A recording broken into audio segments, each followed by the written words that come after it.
Hi, this is Kevin Baumer, CML Deputy Director. Before I get started, I want to make a special acknowledgement. This week, over 90 municipal officials and myself and our Executive Director, Sam Mamet, were in Washington, D.C. for the National League of Cities. Spent a few days trying to get home after the blizzard here, but wanted to point out a couple of pretty cool things that occurred while we were back there.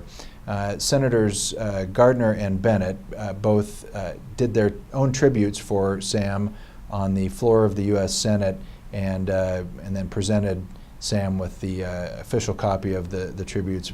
Pretty cool event, and just another in a long string of very appropriate events to honor our Executive Director, Sam Mamet, as he comes ever closer to his last day after 40 years. It will end on March 29th. So thanks to our U.S. Senators for doing that, and for all of the really nice acknowledgments that folks have made over the past several weeks. Getting into legislative issues, then let me talk first about employment.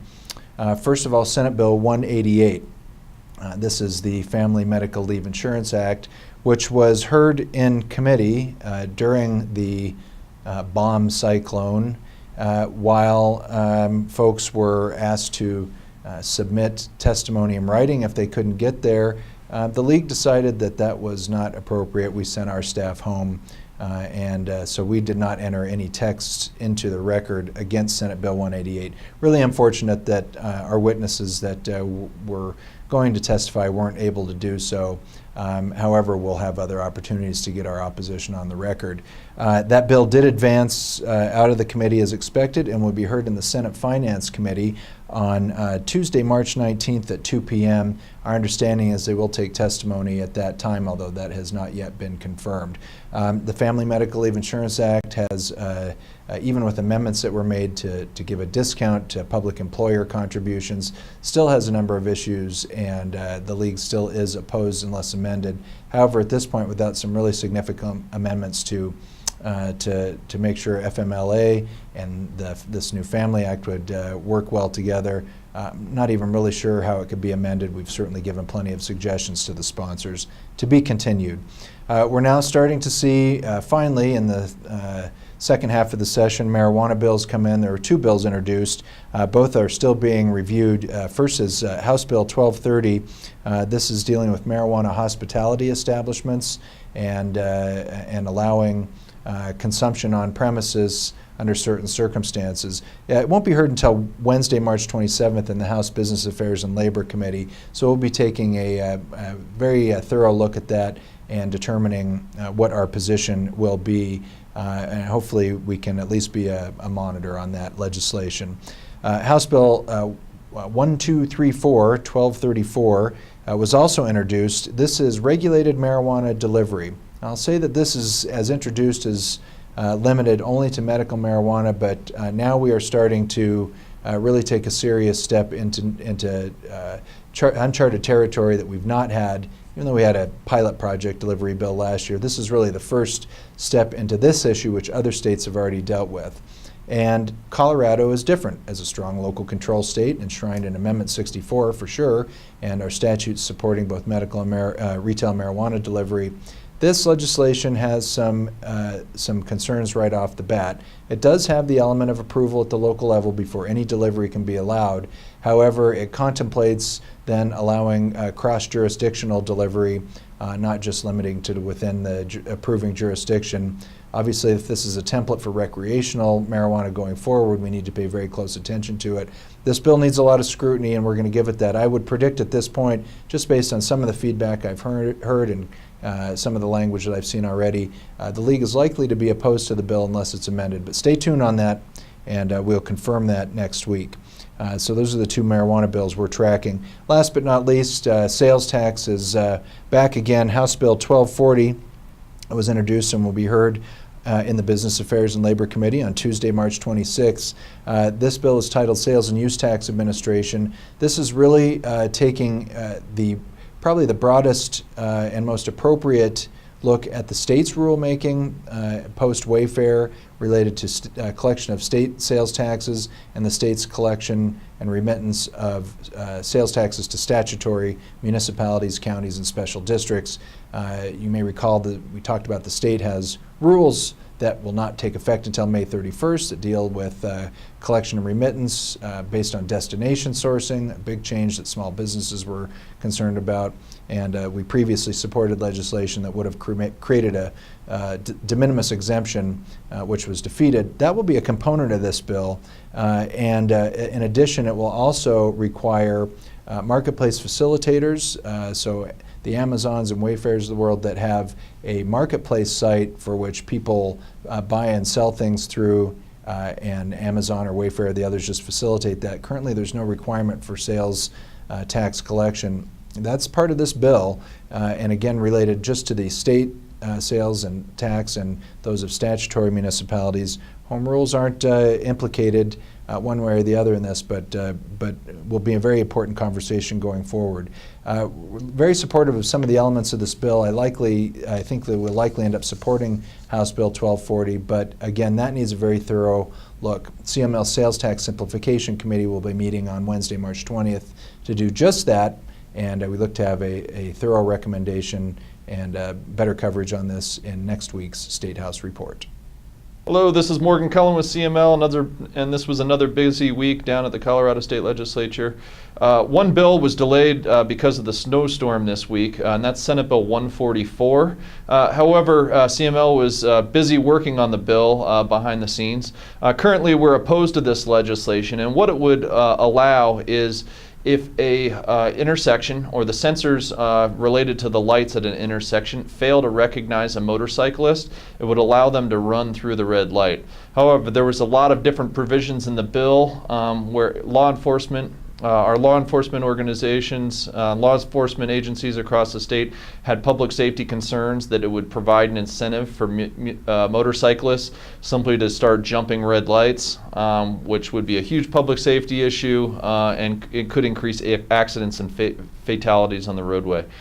However, we were able to get a lot of that language removed with an amendment that we've been working closely with Senator Zenzinger on that would remove a lot of those concerns that law enforcement had and really just provide some additional language into the statute that governs malfunctioning streetlights and make sure that they have expressed statutory authority within that statute. So that there's no ambiguity in the law. And it looks like the motorcycle lobby is in support of it, as well as the law enforcement associations across the state. So we will see when that bill gets recalendared, but we are continuing to work on that piece of legislation. A couple of new bills that have been introduced. One is House Bill 1221. That is the e-scooter regulation bill. Currently under state law, e-scooters are regulated as toy vehicles, and therefore they have to be located or ridden on sidewalks, which is creating a lot of conflicts, especially on busy sidewalks with pedestrians, and issues with our rights of way and ADA compliance issues, lots of different things. What this bill would essentially do is reclassify them and treat them more like bikes and e-bikes and allow them to be ridden on the roadways. CML initially had some concerns with this bill. Specifically, there was not express statutory authority within statute 42.4.111, which has to do with the power of local authorities. Conventional wisdom regarding the state traffic code is that if you want to provide additional authority to local governments, it needs to be explicitly written into the law, and those provisions didn't exist. We were kind of in a difficult situation on this bill because we wanted to make sure that that language was included. We wanted it to be as robust as all of our member municipalities wanted it to be, but we also had to get a passable bill this year because Denver in particular right now has created its own local rule that allows them to be on the streets, and therefore they're directly in conflict with state law at this moment. So we really needed to see a bill passed this year. We wanted to make sure that there was that express local authority, and I don't think it got us entirely to where we wanted to be, but I think it's going to work for our municipalities. And I think we're going to be able to move forward and support the bill. Finally, HB 1239 was just introduced earlier this week, and that has to do with funding for assistance to local governments for hard-to-reach census tracts for the upcoming 2020 census. As you know, the census is very important, especially to local governments. Over 700 or approximately 700 billion is allocated in federal money to state and local governments across the country, and that money is directly applied by the decennial census counts.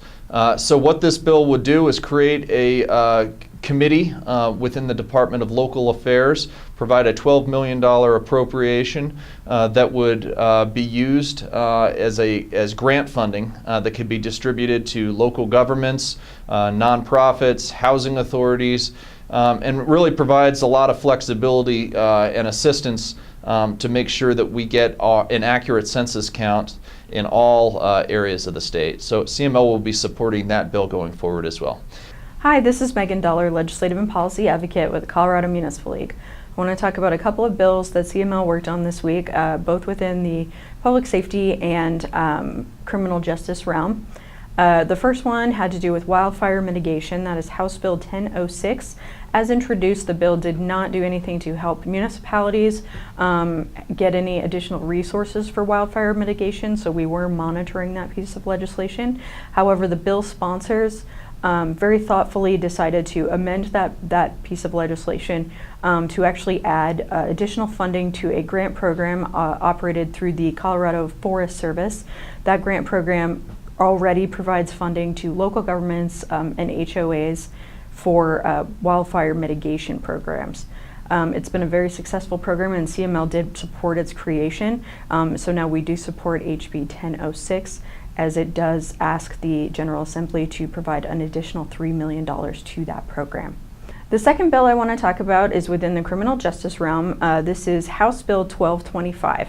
What the bill does is remove monetary bail for petty offenses, traffic offenses, and offenses that are municipal ordinance violations that do not have a comparable state misdemeanor charge. The intent of the bill is to get at the lowest level offenses, both state and municipal, to prevent individuals that are too poor to bail out of jail from having to stay in jail additional days. CML initially opposed the legislation because we had concerns over the lack of clarity. There was some debate as to which municipal ordinance violations were actually exempted from the bill.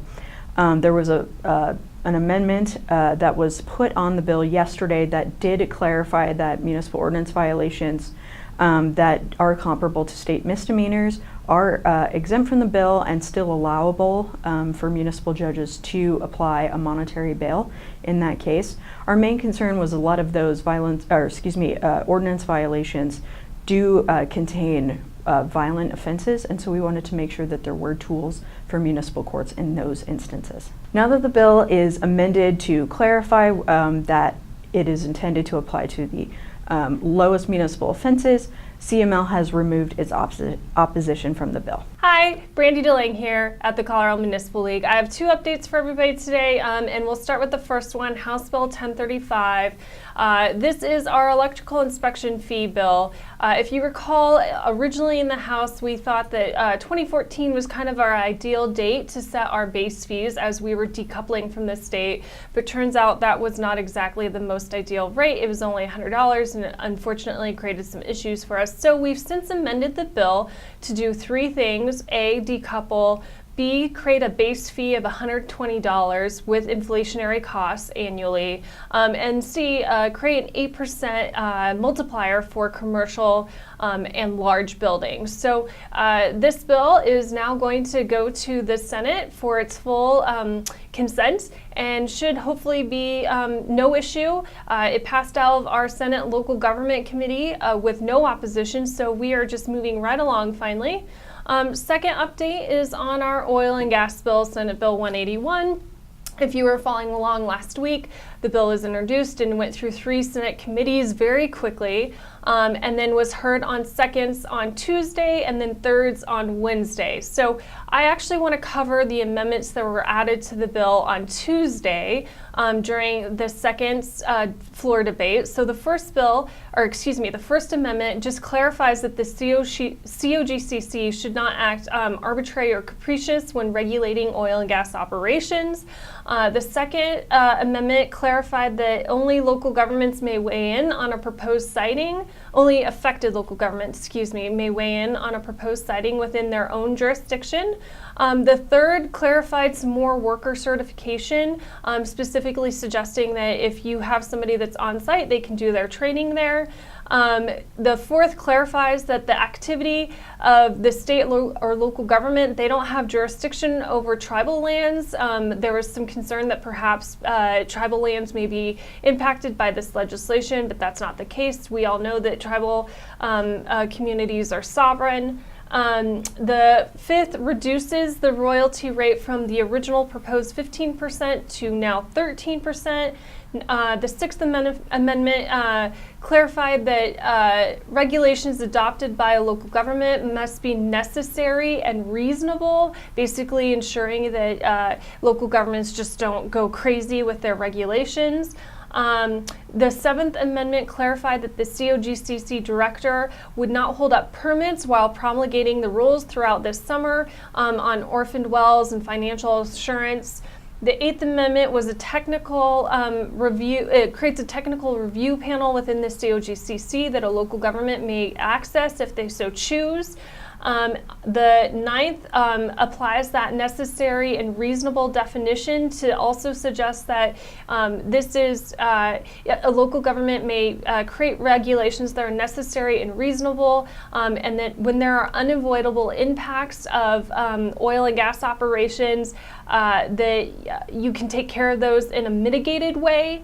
The 10th requires that the COGCC director create an objective criteria for approving permits and the way that they are reviewed within 30 days of the bill's passage. And then the final amendment clarified that local governments have the right to adopt more stringent regulations than the COGCC. The bill was heard on thirds, like I said, on Wednesday and is now headed to the House.